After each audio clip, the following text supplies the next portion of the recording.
Well, I don't know. So you're sure he's not here today? Yes, so He can use this. He's not here, Israel. Huh? Shaul, how are you? Missed you for a couple of days. Yeah. Must be I'm the surprised you weren't. I should have. No, I should have told you that I'm not going to be here. I was in Chicago to a wedding. Oh, very nice. Yeah, it's very nice, but I'm sorry. I was sure you weren't going to be told. Oh. It was, next time if I'm away, I'll tell you guys. Who's the staff in Chicago that you were by? Or? Well, my niece, they're originally from Chicago. They made a wedding. Do I possibly know them? You know Chicago? I'm from Chicago, sure. Oh, you're from Chicago. The Posners? Posner's in Skokie? Skokie. Yeah. Yeah, she's my niece. Oh, nice. Hi, Battle.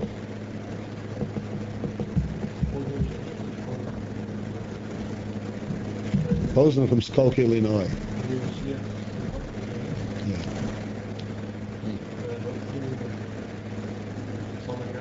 Huh?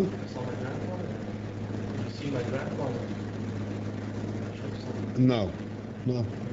He was my raised. What's the first decision, right? The first time on page Dalet. Yeah, we have it right here. You have your statement? I have. I have Dalet. Okay. Yeah, I'm really sorry. I didn't tell you. I was sure you were going to be told. I don't want to make. I was away from Hashem, and the only way to do that is to miss class. Well, I didn't miss class. I was thinking about you, thinking about you. You'll be alone, especially with Dan. It's lucky that I made it back, because after we arrived at LaGuardia, they closed the airport.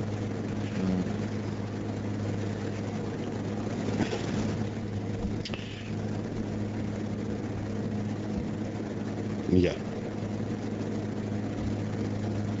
We are at the end of the fourth line.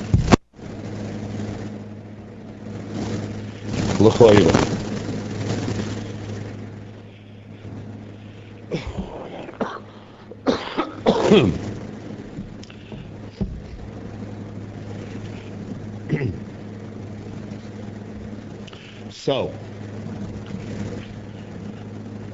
as we started explaining, in order to facilitate creation, there had to be a hollow mokim, which permits a place a place where to put the world. And we briefly discussed that last time. All of these things I really, hopefully, would like you to understand. That the reason that world and godliness do not mix, and you cannot have world when there is full of godliness, is that godliness means that it is a presence that is always there. A presence that does not need to be enhanced, that cannot be enhanced, that cannot be reduced, detracted. World, on the other hand, by definition, means that you have building blocks. You have time. Time means that time has to be on the increase. Past, present, and future. Space, there has to be on the increase. Just as in human terms, in our experience, there is seichel, and the Rambam explains that seichel is something that is a constant increase. Every moment of life, every time that a person learns something, this is an add-on to what he knew before. Whereas when you talk about life, the fact of a person being alive, the moment he is born, he is in full life. You cannot say add on. Seichel is in constant increase, in constant add on. Life is not in a constant add on. A person's, at the moment a baby is born, and he lives another minute, another hour, another day, it does not mean that now it has increased, added to its original life. It's the same life. It's constant. From the moment the baby is born to the very last moment of a person's life, he is complete and fully alive. As a matter of fact, life is we recognize life as being so total and so perfect that we also recognize that life doesn't begin at the moment of birth, that life is only brought into the goof at the moment of birth, but the neshama preceded birth, and when it leaves the goof, it still continues to live. It's not something that can increase or decrease. So therefore, if you want to have world, you have to have an emptiness where you can begin build block by block, and you can begin to have a sense of increase and decrease, of passage of time, where if it's 1 hour and then there's another hour, means that now there was an additional hour added. Something was added to it. And for this reason, it had to be, godliness had to be completely concealed, completely removed. And that's called the Cholol Umokim Poli. But then, subsequent to that, it says, as we mentioned, that ultimately the purpose of creation is not to leave it barren and to leave it empty of godliness, but to reveal and to draw back into this emptiness of the world the godliness that actually was there preceded before. So that godliness will be revealed in this world, which is essentially limited in time and space. Okay, the last line on the fourth page, and the last word on the fourth line. So seemingly, eine movel. We do not understand. It's not readily understood. Mahu ha'hischadshus bozeh. What is so novel about this? About this referring to revealing godliness back into this empty space. Vahaloi, but is it not that gam koidem hatzimtzum, that also before the tzimtzum, before the whole process of contraction of hiding godliness, hoyo oirein soif memale kol mokim hachol. The oirein soif, the godly infinite light, was filling this entire space. What's we call space now. In other words, the place where the world was put. So what's the accomplishment? What's so novel about this now that afterwards you bring the light back? And if there's no accomplishment, so then what's the purpose of it? Mm-hmm.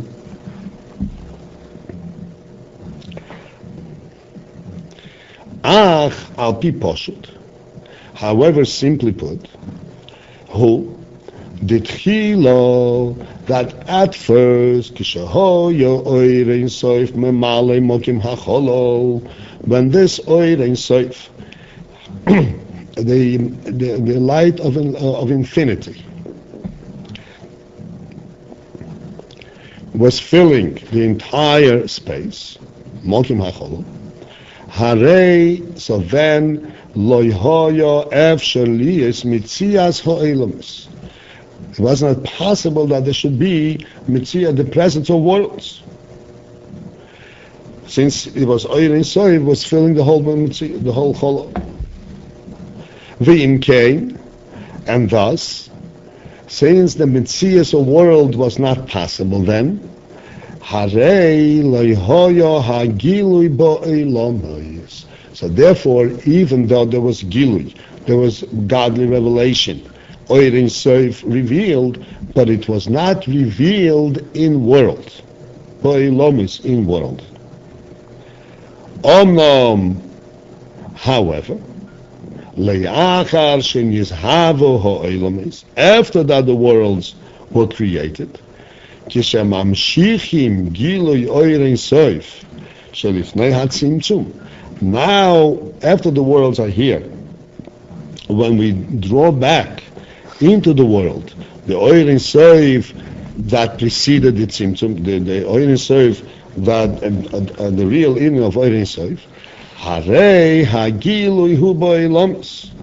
Then it becomes a novel thing. The novelty is that now the Gilui of Or Ein Sof is Bo'elomis in world. So now we've accomplished, in a sense, the impossible. Because we said at first it was impossible to combine world and Or Ein Sof. But now that the worlds were created, then you'll mamshech Or Ein Sof back into the world, and the Gilui of Or Ein Sof is within the world itself. Ve'im heyois. Oh well, that he as his havusom, that the first moment of creation, to create them from the start, lehoyo efsher lihios. It was impossible to be kishahoyo meir ho'er shelifnei hatzimtzum, while the oir of lifnei before the tzimtzum was meir, was revealed. It was impossible to create the worlds at that time, in that circumstance. Yet, after that they were already created, then this is the big novelty. Now that the worlds were created, they are capable of receiving even this world that at first precluded their very existence. I don't understand completely. Why can't there be a lamas when there is a Ein Sof? What's the contradiction? I explained before. I was keeping this question in my mind. Oh, okay. Well, you should have asked at the time.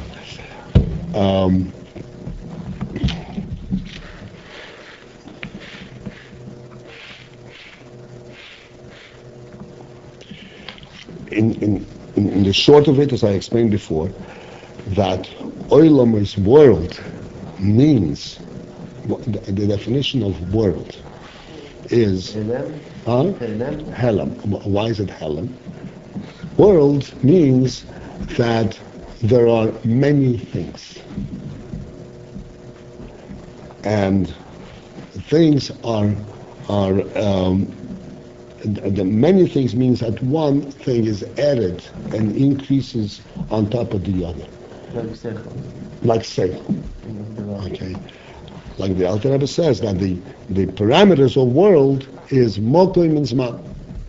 The what of the world? The parameters. What defines world is something that can be described in terms of mokoim and in terms of zman.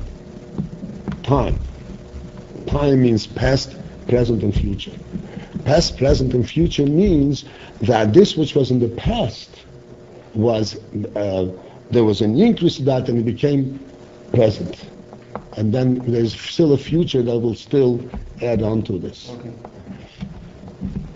But when you have godliness, Or Ein Sof, there is no increase, there is no decrease.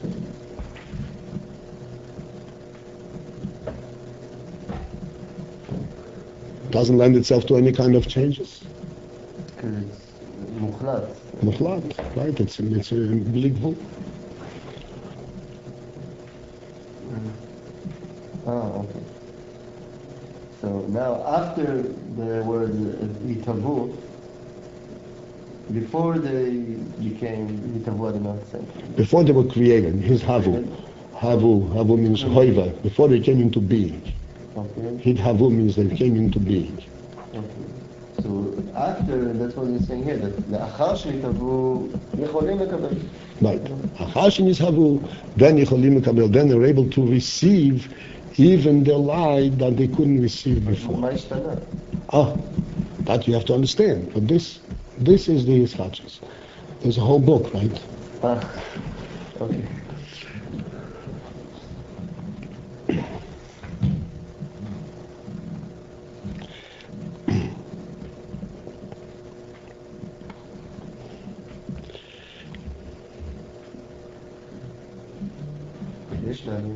Yeah, I know.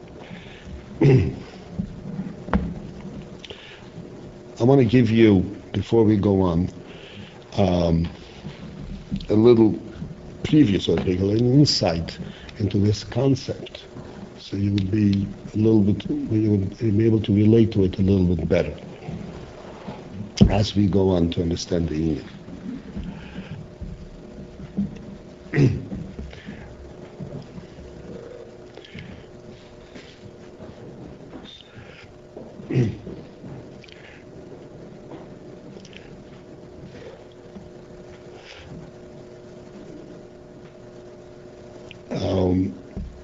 If one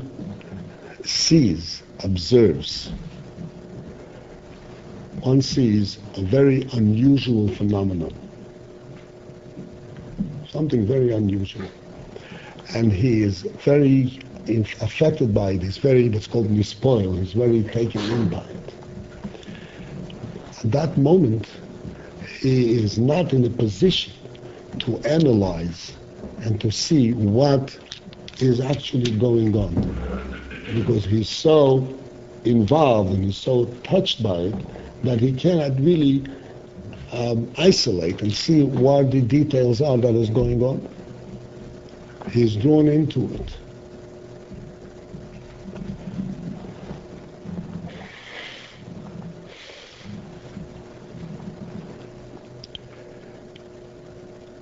To give you a very, very simple illustration. Let us say that you were just taking a stroll, totally unexpected, totally not looking for anything. You're walking by, and all of a sudden you tumble on Niagara Falls. You didn't know there was such a thing. You know what Niagara Falls are? Niagara Falls. It's a huge waterfalls. Huge waterfalls. Millions of gallons of water falling through in 1 minute. And you stop there. And you're completely stumped by it. You have absolutely no idea there was such a thing in Cloud. You're so excited about it.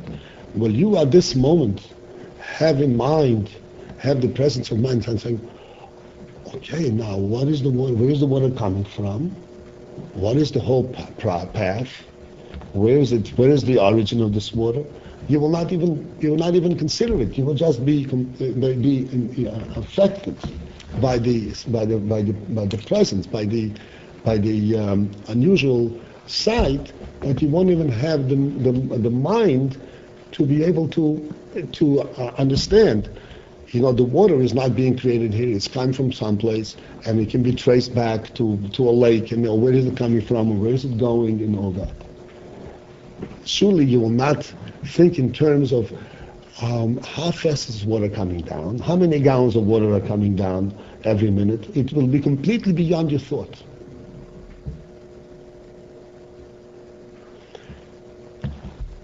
But let's say you read an encyclopedia about the waterfalls, and you read all of the entire structure, where it's coming from, and how many gallons of water are coming down, and where it's coming from, where it's going, and how fast it's going, and the whole history of it. Then you go to see it. At that moment when you see it, you are equally impressed. You're no less impressed than when you saw it the first time. You're equally impressed. You know what that means? בהסתעלות, כמו שלא ידעתי לזה כלום. אם אתה קורא באנציקלופדיה? No. אם אחר שקרית בהצלותיו, yeah, אתה מורה את זה. ההספעלות הוא בסוד דרגה. So the spoilers, the excitement, the impression is the same. But now, you can take in the impression without losing the sight, without losing sense, that as a matter of fact, it has a source, it has a count, it has a speed, it has a height. You can think of everything at the same time, even though the impression and the overwhelming power of it is exactly the same, as if you when you see it without knowing anything about it. But now you are able to absorb its grandness into the kalim of knowing about it. You see its speed, you see its height, and you think to yourself and say, oh, I know it's, whatever it is, it's 5 million gallons a minute. You can think in those terms, even though the impression is with the same force as if you knew nothing about it. Okay?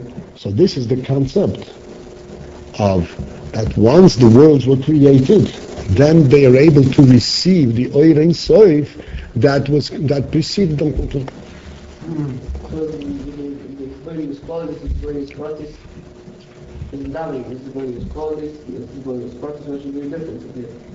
What comes out is the same result, according to what you said. This is one of the various parties. No, you're saying if you know things, if you know about something, it's the same file. No. You shouldn't take it out of context. I've explained to you this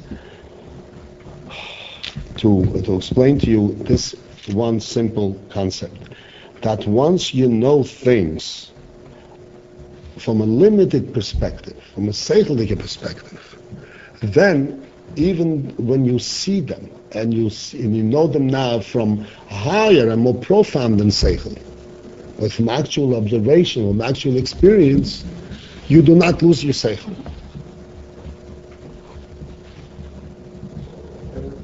You understand? You can still experience them fully, but you don't have to lose the seichel.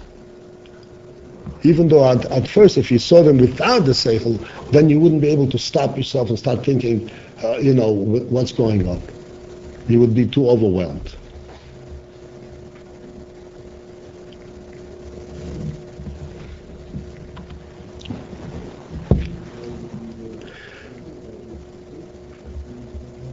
And this is what he says. This is only a very shallow emotional and very illustration to the Indian, but just for you to have a means of relating to the concept.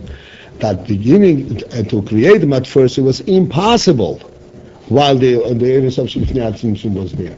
But once they created, the world are able to receive Gam Ho'er Hazeh, the oil that preceded the whole creation. Yesh Loimar, to explain this, the Rebbe says, we can explain it to Mishakosu Be'etz Chaim, that this is similar to what the Eitz Chaim says. It says in Eitz Chaim, Le'inyan Giloi HaKav, regarding the Giloi of the Kav.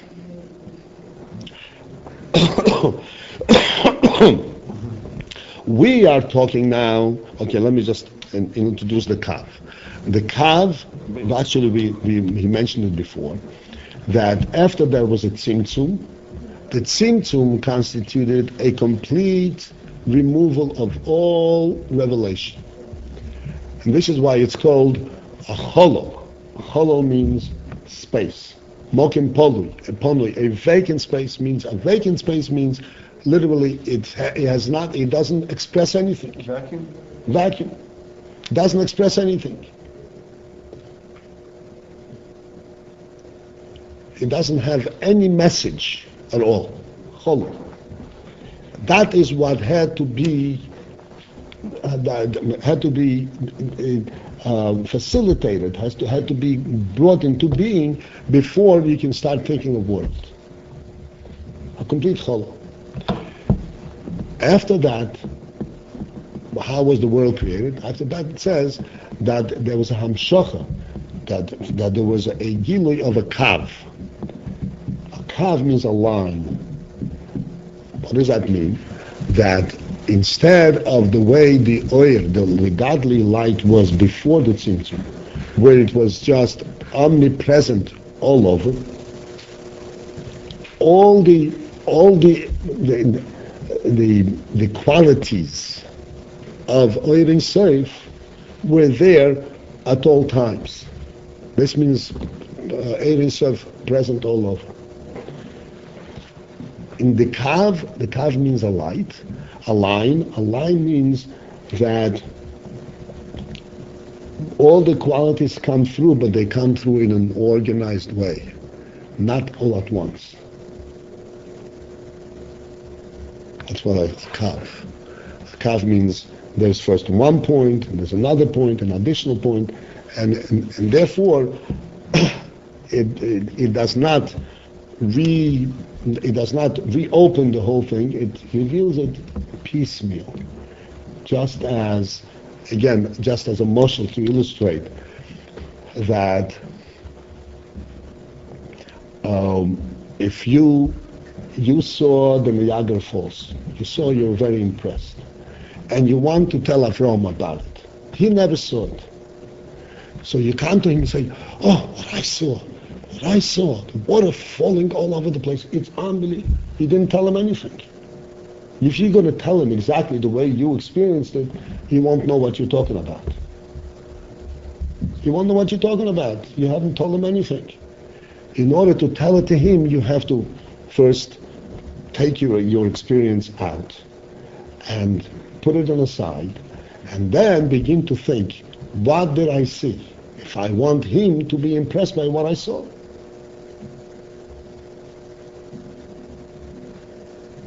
And you start telling him, there was a water that was whatever 150 feet above the lower area, and there is full of water. And can you imagine this water coming down 150 feet? And this is not just a trickle. This is talking about 500 feet across, water coming out, and then you'll be able to express to him, to describe it to him in such a way that he will also say, "Oh wow, this is really an impressive sight." But you have to give it to him piecemeal. In order to give it to him piecemeal, like in a kav, you have to get away from your own impression.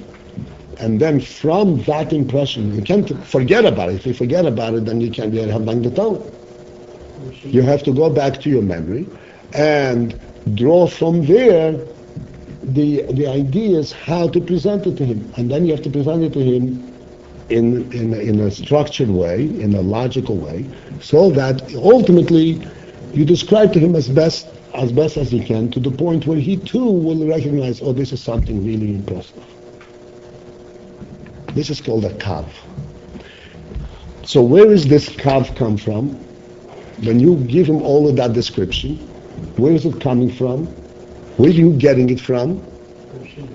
You're getting it from your own experience, from having seen it.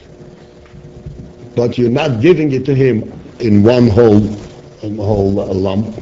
You're giving it to him piecemeal. But you're drawing upon your own experience. So this is a moshel to the Indian. They say that the kav came from the oir shelifnei hatzimtzum. It comes from the oir shelifnei, the oir that from before the tzimtzum. But instead of coming through in the full form of the oir, it came as a kav. And it came in limited fashion. So the Eitz Chaim explains. No, that's something else. So the Shem is the Kelim, that's something. So he says like this. So the Eitz Chaim says, L'inye ha'gili ha'kav, that there was a gili ha'kav. So the Eitz Chaim explains, he says like this. Why was it a gili ha'kav? Why did the kav have to be nisgala, be drawn after the tzimtzum? In other words, why did we have to have a total and categorical tzimtzum? and then bring down the kav. Let us have milchatchila. When the tzimtzum is first created, when the tzimtzum is first done, don't make it categorical, don't make it total. Leave a little bit behind. Don't remove it completely. The light. Leave a little light, like the kav, the amount of the kav. So the Chaim explains, the im hoyo nishar bitchilo hakav, that if the kav had been left at the time of the tzimtzum, bitchila from the beginning, it would not be a total tzimtzum, but it would be a tzimtzum leaving the kav behind. Then leihoyo efsher leiho. Nisha bitchila hakav leihoyo efsher lihis havos hakelim.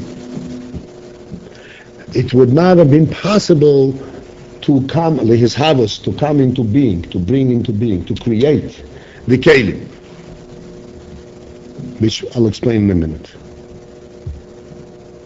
V'achar shen yizhavu, but after that the kelim were created, gam shemeir bohem oir hakav, even that now the oir hakav illuminates them, comes into the kelim, einom misbatlim, they are not misbattled, they don't get lost.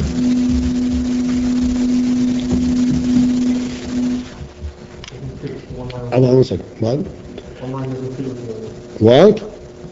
It's not a continuation. I mean, it's the other thing doesn't. It's not a continuation of the lines that we're putting. No, one second. So the Chaim explains that the tzimtzum had to be complete and remove everything, even the kav. After that, the kav can be nimshach. Mm-hmm. And now that the kav is nimshach, it's nimshach into the kelim. And the kelim are able to receive the kav. If the kav were not removed to begin with, then the kelim would not be receptacles for the kav. The kav was also removed? Everything. Everything. Cholo u'mokim pom.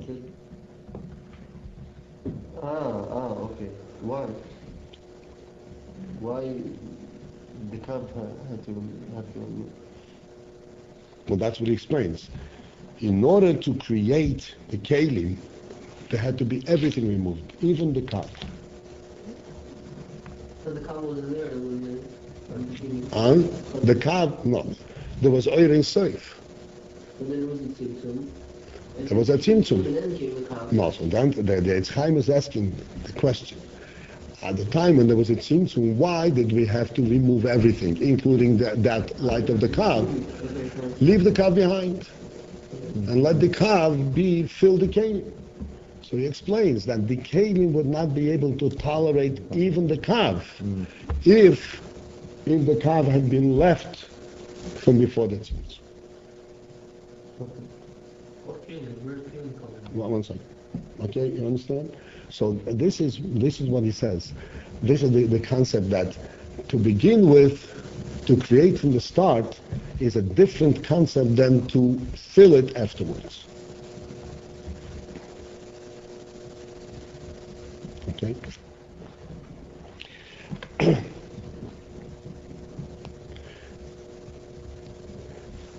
This Inyan that he brings down from the Eitz Chaim,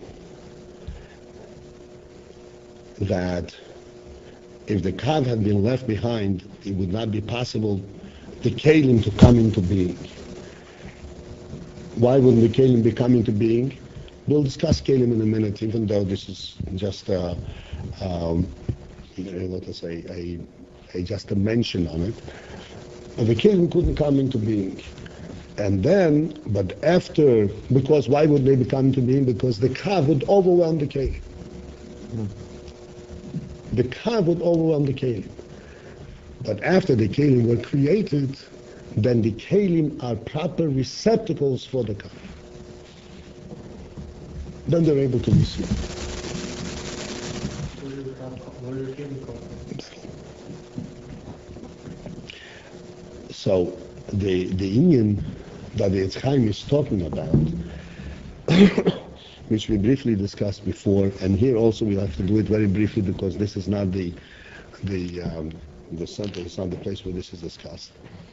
But we mentioned before that when there was a tzimtzum, after the tzimtzum there was a rishima left, a rishima. A rishima means there was a trace from what was way before. After the tzimtzum, there was a trace of the oil shelifnei hatzimtzum, legal of the bligvul, right. A trace, which also requires a whole discussion, which is not for here now. But there was a trace left, and from this trace, but this trace was without. We discussed it there, yeah. But this rishima, this facilitated the source of kelim. Mm-hmm. That there should be kelim. And then into this rishima was nimshach the kav, came the kav, and now the kav comes into kelim. Now the kav comes into kelim. Battle. So now that the kav comes into kelim, but this is only possible because the kav was first removed. The kav as left behind from before would not be able to come into kelim. Huh? There will not be room for it. No, they would be overwhelmed. We wouldn't be able to receive the oil. First, there has to be kelim created completely without oil, and then you can bring oil into them. Okay? Okay, again, because I want you to be with me, so I'll give you a little background and understanding what this is about through a little of an emotional illustration of the Indian.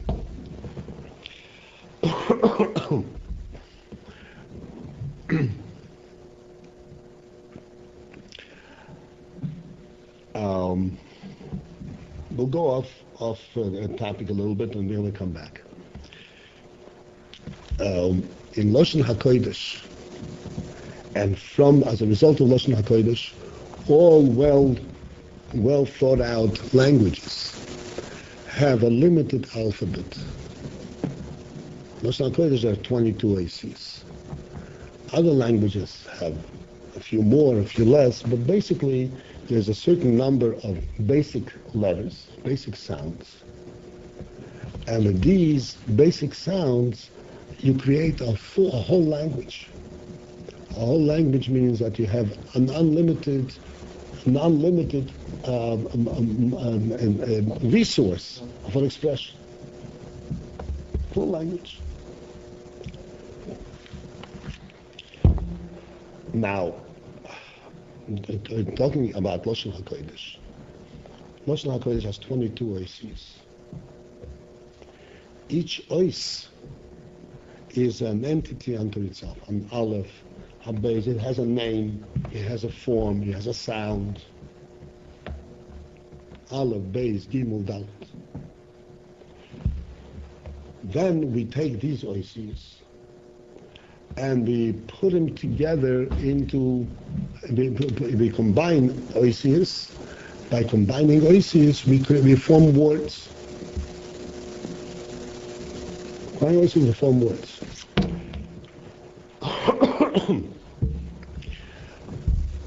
When the ois is by itself, it's a complete standing entity.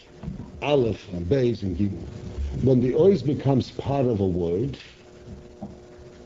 so then its completeness becomes concealed. Like let's say, and the Alter Rebbe Moshel is Evan. Evan means a stone. It has 3 letters: Aleph, Beis, Nun. Evan. When you say the word Evan, do you say Aleph, Beis, Nun? You say Evan. Right? Say Evan.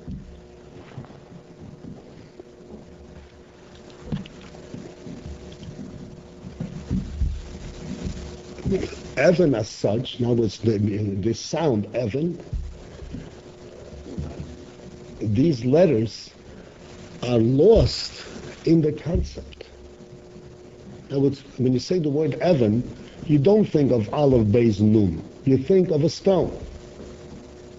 Aleph, Beis, Nun gets lost in it. As a matter of fact, it's not really an Aleph, Beis, Nun. It's part of an Aleph, part of a Beis, and part of a Nun.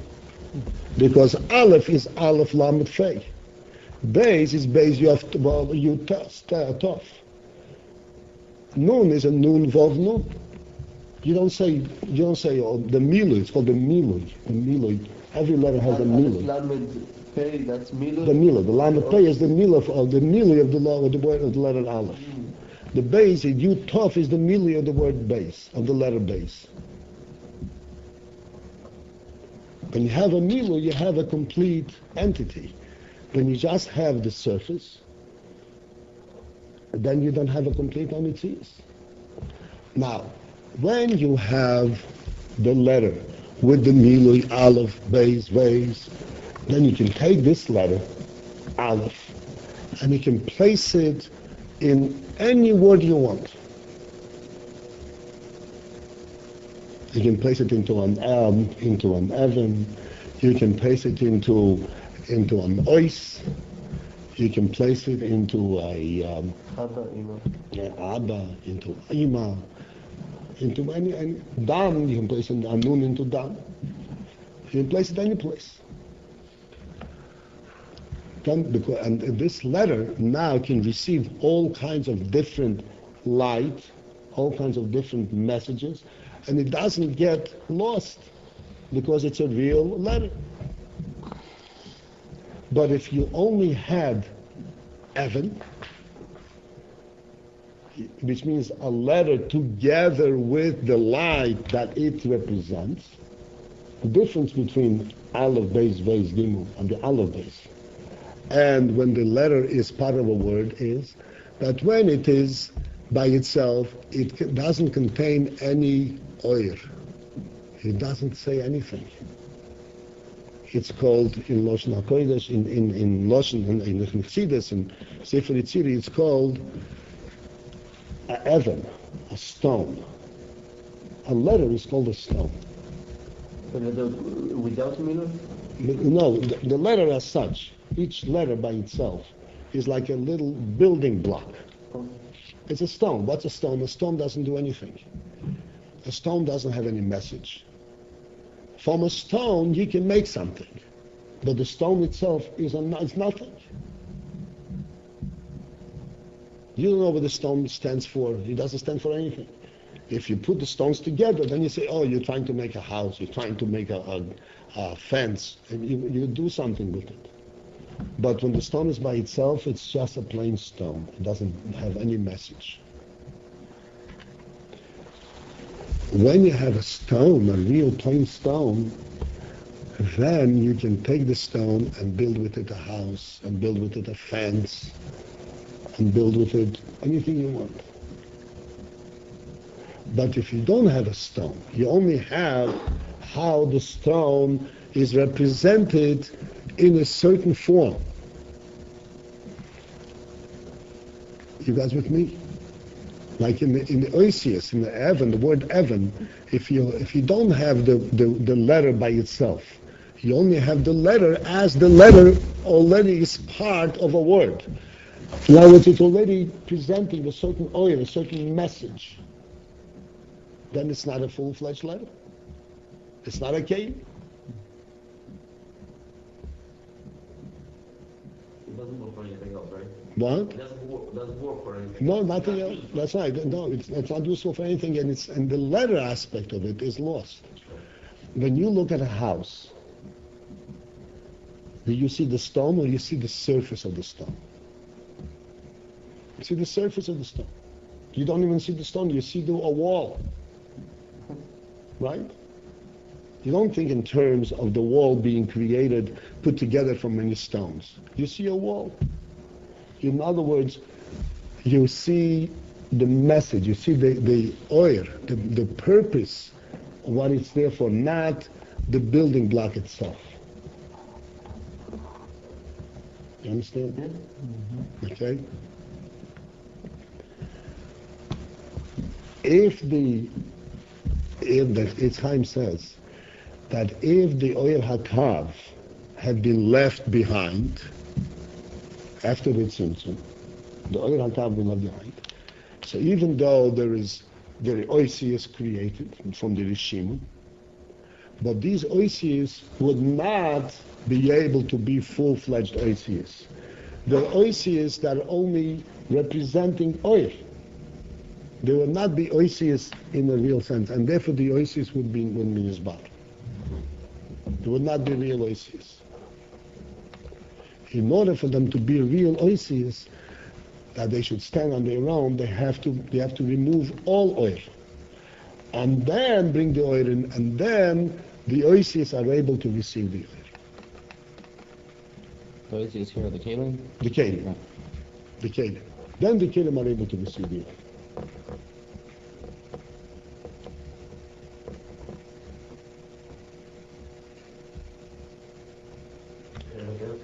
One second, let me bring it back to our moshel with the waterfall, so you understand a little bit better.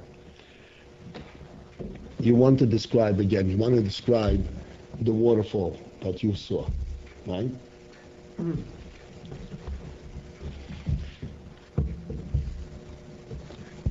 In your mind, I said you have the impression of the whole vision, of the whole sight, of the whole phenomenon.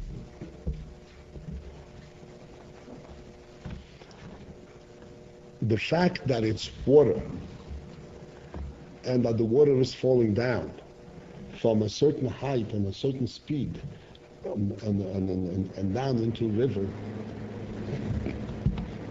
all that, this entire sentence is already a description that is not part of your impression. The impression that you have is nothing to do with water, nothing to do with height, nothing to do with the river. It's just something moving with a great noise. Even to think of it that this is water falling down is already putting it into words. The first impression is something falling down, making a big noise. So if you are going to describe it to Abraham and say, something was falling down with a great noise, have you said anything to him? But you did tell him, but you didn't tell him anything.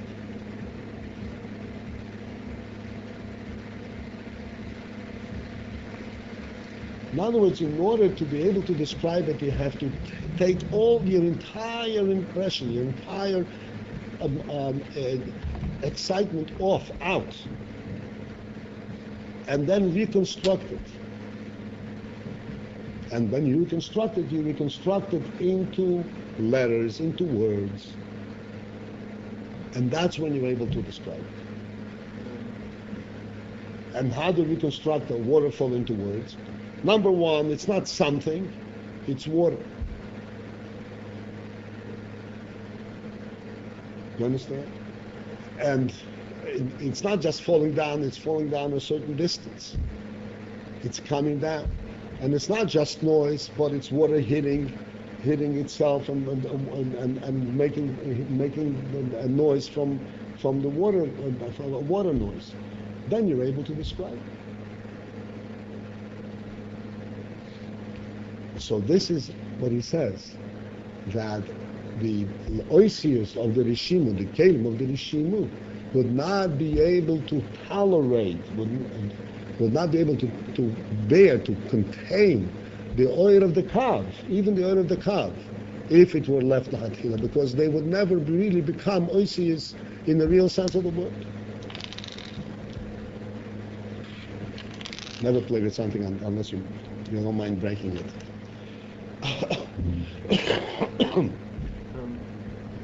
Okay. All right? You understand? Yeah.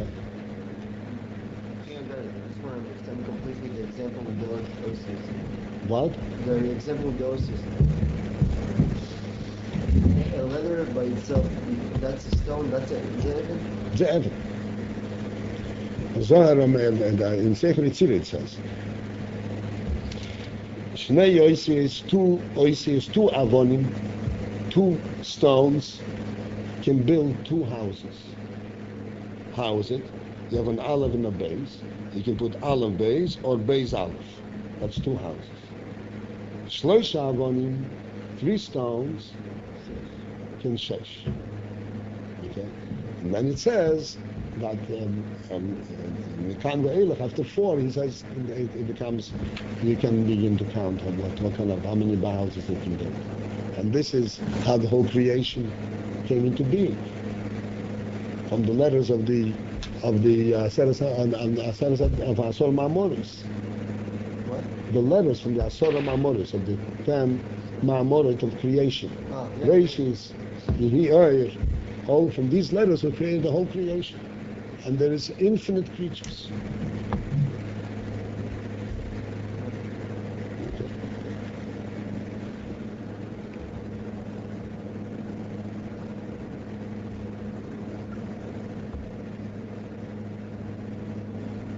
K'moi came, so just as the Eitz Chaim explains it regarding the Kav, K'moi came, hu bichlolus ho'erein so'ev shelifnei hatzimtzum. The same is also true in the general inyan of the Oirin Sof that's Lifnei HaTzimtzum and preceded the Tzimtzum. Shale'achar shen yizhavu ha'oilamis, where after that the worlds were already created, yechoilim lekabel oir zeh gamkein. Then the worlds are able to accept even the oir that preceded the Tzimtzum, and they would remain in the world. Now he goes into a moshel to explain this whole thing in the Chassidus moshel. All right.